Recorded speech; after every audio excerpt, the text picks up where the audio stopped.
Pejabat Wali Kota Ambon, Bodewin Watimena ingatkan Ali Hatala Raja Negeri Batu Merah yang baru dilantik untuk pastikan tak ada lagi aksi blokade jalan oleh warganya. Menurutnya hal itu menjadi tugas besar bagi Ali Hatala menyusul aksi blokade jalan yang sudah beberapa kali dilakukan.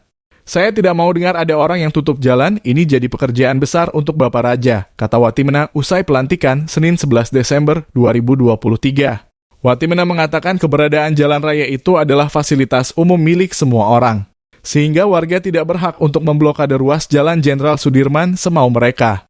Jalan itu jalan negara yang tidak boleh dikuasai oleh siapapun, cetus Watimena. Sementara itu, Raja Negeri Batu Merah, Ali Hatala mengaku siap menjalankan tugas dimaksud.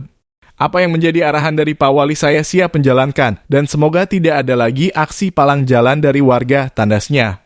Pejabat Wali Kota Ambon, Bodewin Watimena akhirnya resmi melantik Ali Hatala sebagai Raja Negeri Batu Merah. Pelantikan itu berlangsung di lantai 1 unit layanan administrasi Balai Kota Ambon, Senin 11 Desember 2023. Meski sempat mengalami penolakan dari Marga Nurlete, namun pelantikan tetap berlangsung lancar dihadiri sejumlah warga Batu Merah. Hari ini 11 Desember 2023, saya penjabat Wali Kota Ambon, Bodewin Watimena dengan resmi melantik Ali Hatala sebagai Kepala Pemerintah Negeri Batu Merah, kata Watimena dalam sambutannya. Senin 11/12/2023.